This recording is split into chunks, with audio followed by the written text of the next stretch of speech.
Hello and welcome to our session on cyberthreats, where we aim to understand what we are up against by looking at the data and what it tells us about where we are and where we're headed.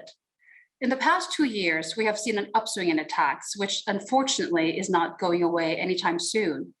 And speaking of data, consider this. While distributed denial of service or DDoS campaigns have been around for a while, there is a new level of activity that puts us on track to a record-breaking 11 million DDoS attacks this year. Joining us today to discuss the so-called long tail of attacker innovation triggered by the sea change of the past 2 years, and more importantly, how to navigate new uncharted territory, please welcome Hardik, NETSCOUT's AVP of Engineering for its threat and mitigation products, and Tyler Cohen Wood, host of My Connected Life, a show that demonstrates how our lives are connected by cyber and cybersecurity. Welcome. Hardik, let's begin with you. NETSCOUT says that it sees and protects a third of the internet's traffic. Based on the biannual threat report you publish, it's clear you monitor and measure a lot of DDoS attacks as part of those efforts. What have you been observing in the threat landscape this year, and how does it compare to recent years? So Christine, great question. And just to start out, 9.1 million is what we are tracking through basically this point in the year. So still with some time to go in 2021, we're kind of gonna break through the number that we saw last year, just about 10 million, and maybe, yes, Christine, as we talked about earlier in the year, approach the 11 million number. Just for context, NETSCOUT has been operating what we call Atlas, and this is a large program that we run with customers worldwide. These customers tend to be large service providers and large enterprises who use us to maintain visibility across their networks, understand activity, especially DDoS activity, and both use us to detect and mitigate DDoS threats in their networks. Through anonymized telemetry and sharing that they provide to us, we're able to maintain visibility across the landscape at large. And so, yes, that's how we come up with these numbers. We publish them on a regular basis. And, that's how I can come and speak here about essentially what's happened across the DDoS landscape this year. So just in terms of the numbers, absolutely, it's been, we're on track to be certainly the largest that we've ever seen in our 15 plus years of tracking, activity worldwide. Even if you go like one level below, and I'm not going to get too in the weeds, but just you think about the types of attacks and how we measure these attacks, whether it's attacks on bandwidth, on state, or your applications, across every one of these, the largest attacks we've ever seen, we've reported on, and so have others who are kind of like us, observing the landscape. And so if you listen to the news about it, you're going to see that those numbers are like never before. Underneath this are campaigns, that target like a variety of essentially players across the internet, whether it be the service providers, whether it be end users, whether it be companies and enterprises. And so, that's really the landscape in a nutshell, what's happening across DDoS. So Tyler, Hardik just gave us a bunch of big numbers. How are these attacks impacting enterprises? Well, when you're attacking an enterprise and an enterprise is down, it attacks them financially, reputation-wise, and it's a pretty serious attack. And, I want to go back in history a little bit and talk about the Dyn and the Dyn DNS attack and the Mirai Botnet, because to me, these were landmark cases because it was the first time something like this was done. So this attack really incorporated kind of two components. The attack was toward DNS. And as we all know, DNS is the translation of a IP address to a URL that we can speak. So instead of saying, 192 dot whatever in your URL box, we type in, wsj.com, and it takes us to that. So what happened in this instance in 2016 was Dyn DNS was attacked by a large number of botnets. But this is what was interesting about it, is that they used the Mirai malware. And what this malware did is it's very simple. It scans for IoT devices and tries passwords, usually a default password, or whatever it finds. And unfortunately, people don't typically change the default passwords on a lot of their IoT devices. And because of that, that's how they were able to create these armies of IoT botnets that attacked this Dyn DNS, which brought down 85 websites and cost more than $110 million. So these are very serious attacks. And knowing that things such as your IoT can really contribute to these attacks is critical, because we can do some very simple fixes to really help with this issue. That is separating out your IoT devices from the critical crown jewels of your network, utilizing access controls, and making sure that we're updating these devices and changing the default passwords, whether we're at home or whether we're at the office. So Hardik, same question to you. How are you seeing these attacks impacting enterprises from where you sit at NETSCOUT? Yeah, no, so just to pick up on what Tyler said, yes, 2016 was landmark year for DDoS. Those instances, have just, that has just spawned a whole set of essentially phenomena that are affecting us to this day. IoT continues to proliferate. Mirai continues to proliferate.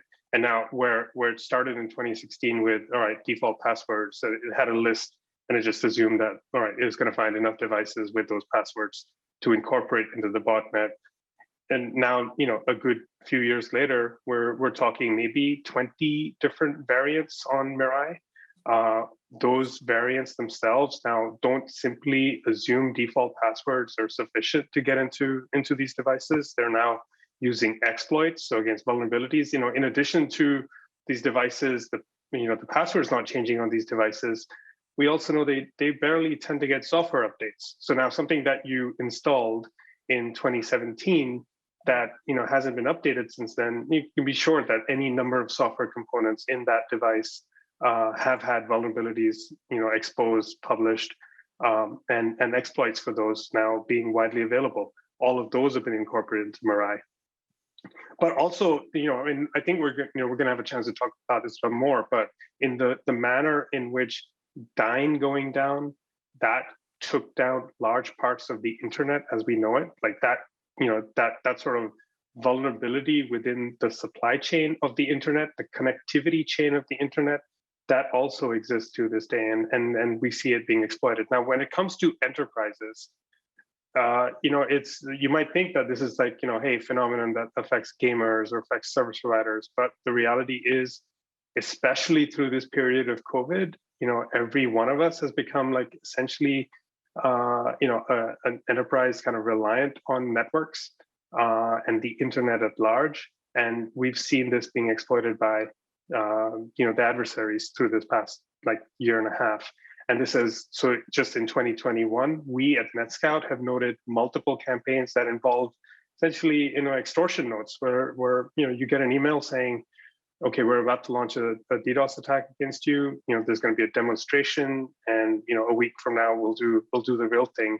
And if you don't want this to happen, here's a Bitcoin address that we'd like you to send some Bitcoin to. There are multiple organized groups who have been launching these attacks against enterprises. You may have heard of the New Zealand Stock Exchange getting impacted in August of 2020. That just fast forward from there, any number of large financial institutions, retailers, basically software as a service providers, the gamut of services that we use across the internet have been impacted, by these groups. So it very much is an enterprise challenge. But Hardik, DDoS attacks have been around for a while now. So many people are wondering, why are these still a problem? Shouldn't cybersecurity professionals be able to figure this out by now and prevent such attacks? Yes, look, we will always get better, but I don't think there's such a thing as figuring it out. And this is at the heart of everything we do in cybersecurity. Ultimately, we're up against an intelligent adversary. That adversary is observing that which we are doing and adapting for it. Now, we can certainly contain the adversary. We can limit their options. We can make sure that we have the rigor and the ability to withstand attacks, but they're not going away. And so even as much as things have changed, maybe adapted, maybe even improved, it's not enough. We were just talking about IoT devices, and IoT devices. There were some thousands of IoT devices that were utilized in the attacks of 2016. At this point in 2021, I've been reading reports about maybe the small billions is how many IoT devices are out there already, and that through later in this decade, we're going to be approaching about 50 billion IoT devices on the internet. Like that, those are analyst projections. Now, not every one of these is subject to being utilized and abused in attacks, but you can bet that a whole bunch of them are going to have weak software to start with, weak practices in terms of deployment, and they only get weaker over time. And so some of these challenges for us are essentially baked into the internet. And so, yeah, absolutely. As much as we would like to think that this is a solved problem or something that, since we have understood it for a long time or observed it for a long time, we should have just been able to overcome it. It really is. It's like the rest of cybersecurity. As much as we want to do, adopt practices that harden the internet at large, and make sure that these are not that you can't launch the one attack that now takes down as much as got taken down in that period in 2016. You certainly don't want the systemic risks to remain across the internet, but these attacks, their ability to impact businesses and especially fast-growing businesses. I'm right now I'm kind of observing what's happening across fintech and certainly the cryptocurrency kind of side of things, where there's so much innovation going on, so many new infrastructures and technologies being developed and deployed to the internet. Well, what happens next? Somebody's going to show up with, here's how I launch just a straight up DDoS attack, or maybe here's how I launch a multi-vector attack against that nice little kind of, blockchain-based trading platform that you've built, and, take it down for a few days and maybe extort something from you. So, some of these are just endemic to how we operate on the internet. At least that'd be my take on that. Tyler, how do you explain why it's been so persistent? I love Hardik's answer. He hit the nail on the head. I would add that, there probably are IoT devices that are still part of the Mirai Botnet network because the passwords still haven't been changed. You also have an issue. If you have a motivated threat actor, nation state, criminal, whatever they're going after you with a DDoS for, if they only have to find one way in or one way to get you offline, but we have to know all of them. And this is why making sure that we are using something like zero trust. This is why it's important to make sure that we know what's on our network and that we do not have any default passwords. And also, I think we're still not there in terms of configuring our devices properly. And, some of that is due to, legacy systems still being in place, and some of it is due to just not really knowing the landscape. But there are just a few simple things that you can do to really prevent that. I would say one of the first things to do is to separate those IoT or any of those dangerous types of devices onto another network. And, I would also make sure that you're going through your configurations on all of your endpoint devices and that your employees working from home are too, so that you know what your threat landscape is and you're in a better position. Because what we want to do is make things harder for hackers or for nation state actors to come after your business. So Thank you, Tyler. We've been talking a lot about DDoS, which some see as a network issue and not necessarily a cybersecurity issue. Tyler, staying with you, where does DDoS mitigation fit in an organization's cybersecurity strategy? Well, it's interesting. If you look at confidentiality, integrity, and availability, it really hits on that integrity and availability.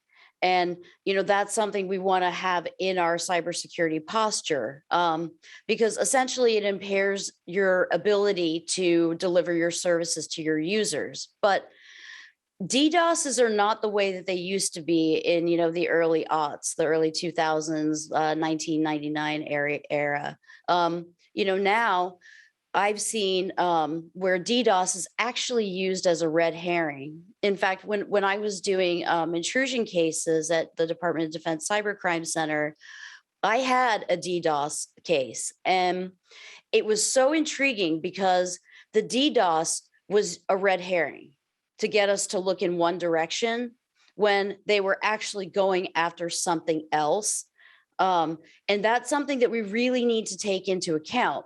Is it DDoS or is it DDoS and something else? So just because you get services back online, that does not necessarily mean that information has not been exfiltrated, or worse, information being infiltrated and manipulated. Well, actually, I don't know which is worse. They're both pretty bad. But really being able to take that posture and understand, these are the things I need to do. I need to make sure that all my employees' IoT devices are updated, they're on a separate network. And really, I would say start with knowing where things are and having a plan in place, because, like Hardik said, DDoS attacks are actually increasing. Thanks, Tyler. So Tyler, Hardik, I'm sure you're familiar with this quote. There is a common refrain out there that we often hear about the two kinds of companies: the ones that have experienced cyber attacks and the ones who don't yet know that they have. So Tyler, staying with you, can you walk us through what these companies go through when they experience a significant attack and how they deal with the attack and the fallout? It's horrible, because I've sat with CEOs, doing incident response for them, and then, forensics, and it's very hard for them, especially if it involves something along the lines of ransomware, because you think about, well, we're being told by the government not to pay ransomware, which I agree with in a sense, but if you're a hospital or some other type of critical infrastructure, you have to get yourself back online right away. And unfortunately, in many of these instances, a lot of these incident response plans don't include things like having available cryptocurrency to pay if you have to pay that ransomware. So, you want to make sure that you know exactly what you're going to do if you get a DDoS, if you get ransomware. Having that cryptocurrency ready to pay, knowing who you're going to call is incredibly important as well. And I've held a CEO's hand because they were compromised with a business email compromise attack, which is different than ransomware, but still, I'm sorry, from DDoS. But in this instance, what happened was someone targeted the finance people and said, we need you, for acting as if they were the CEO, we need you to send money right away to this account. And they did it. And there's a very simple non-technical solution that would have worked in this instance. And that would have been, having a code word that you don't email to each other. Everyone knows the code word, because the finance person, she could have just simply said, what's the code word?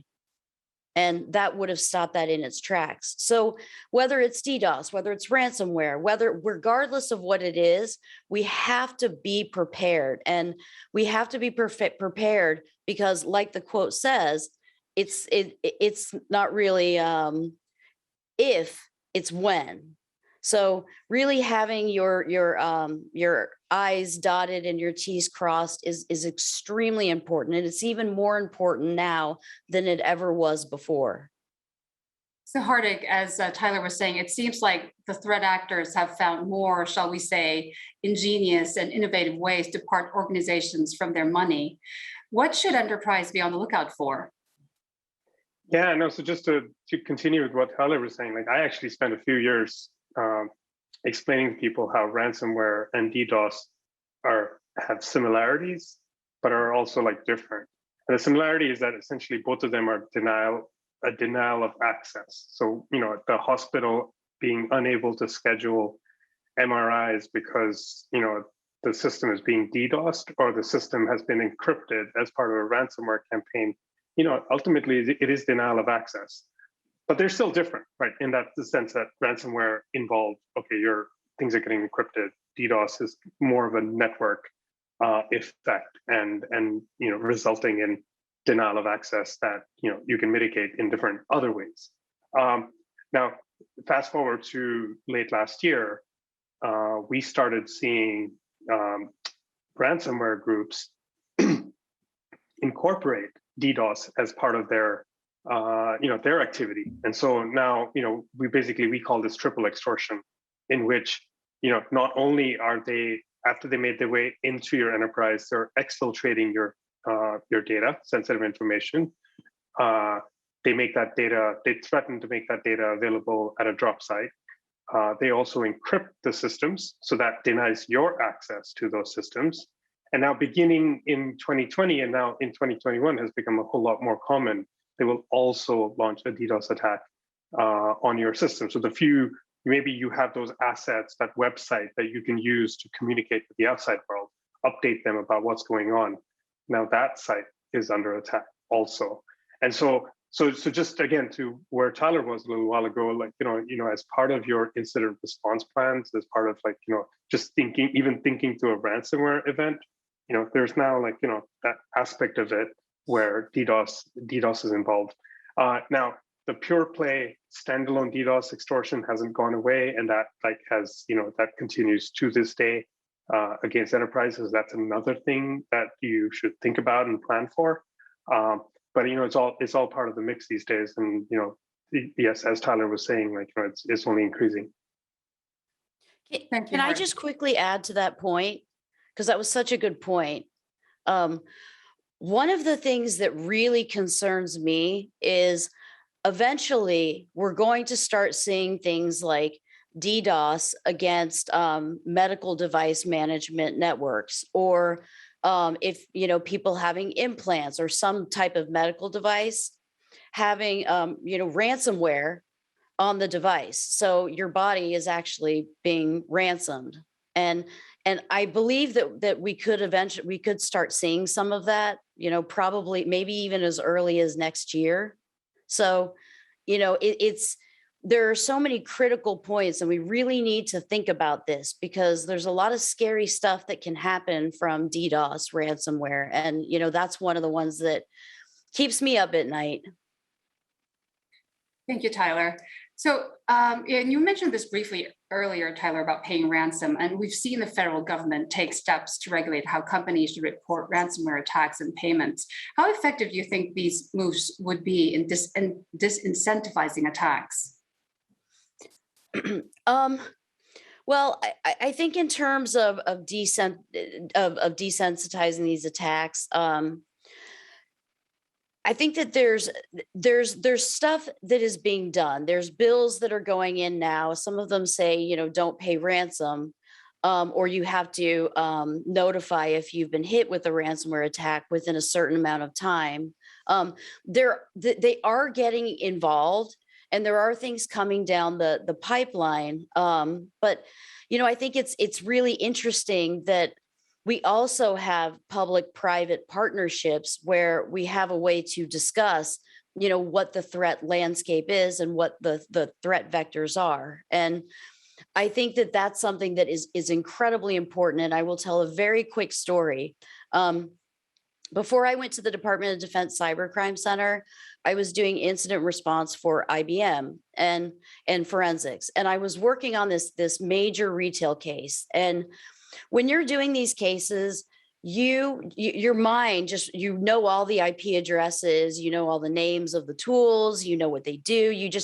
You become like so involved. And when I left IBM, I had been working on this very big intrusion case. And then I started a new case while at DoD Cybercrime Center. And just because I was so used to typing in those IP addresses, I just typed them in for a keyword search. And sure enough, they all turned up. And it turned out it was the same exact hacker. And we were able to very quickly identify what had happened and, you know, who it was and what had been done. But I sort of was like in a private partnership with myself, because if I hadn't had that that knowledge, the case could have turned out to be a 9-month case, or we may never have found the answers. So having public-private partnerships working together on lessons learned and the threat landscape on what they're seeing, and having that type of collaboration, I think is going to be very critical moving forward, because the threat actors, hackers, they communicate and work with each other. So we need to find a way to do that too. Thank you, Tyler. Hardik, what do you think? How would you like to see the public and private sector partnership work, given the current threat landscape, where, you know, these cyber attacks pose not just national security or business risks, but they're actually systemic risks to the economy, given the disruptions and the ripple effects? And they are systemic risks, absolutely. And that's I think it's a fairly grave situation. And I think I think there's common understanding about this across the government. So I see what, for example, CISA is doing, like, you know, as part of, you know, so even the previous administration coming into this administration, there've been, you know, fairly big steps that have been taken that do involve the private sector. I think, you know, there's no other way. Like, you know, this is going to be the private sector kind of driving it. You know, certainly, you know, regulation, cyber insurance, and, you know, the whole new other set of players that are also have a big stake in what's going on. I can speak to what we're doing on the research side. So one thing I firmly believe in, and here at NETSCOUT that we practice, is making sure that, like, the observations that we have, the tracking that we're doing, you know, to the extent possible, we make publicly available. And this is including through resources like, there's something called Omnis Threat Horizon. That's a free resource that, you know, we maintain and update in real time. And then also, like, twice a year, you referenced earlier, we publish a report about what we've seen on the landscape. And in this manner, just essentially, in some cases, burn techniques that people are using, by making them, you know, widely understood and known, and even the mitigations for them being widely understood. And then, you know, and in that manner, kind of add to the body of knowledge, you know, that we can use to pursue the adversary. So I think it's going to be critical that we all participate in this. Thank you, Hardik. We're almost out of time, but I have one more quick question for you. What is coming next? How should enterprises prepare for what's in store in 2022? I mean, it's everything we've been talking about. You know, start with knowing yourself, like, what do you have on your network? What are you dependent on? You know, and you know, from there, like, you know, keep track of what's happening across the landscape through, you know, discussions like we just had, through, you know, following what's happening to others in your who are like you, in your industry, in your geography. Ultimately, like, that knowledge and preparation is key to this. Thank you. Thank you so much. We have to leave it there. Thank you so much to both of you for sharing your insights and putting context and a way forward to the sobering data that you've shared today. Thank you, Hardik Modi, Tyler Cohen Wood, and thank you to all of you for joining us today. Thank you so much for having us. Thank you, guys.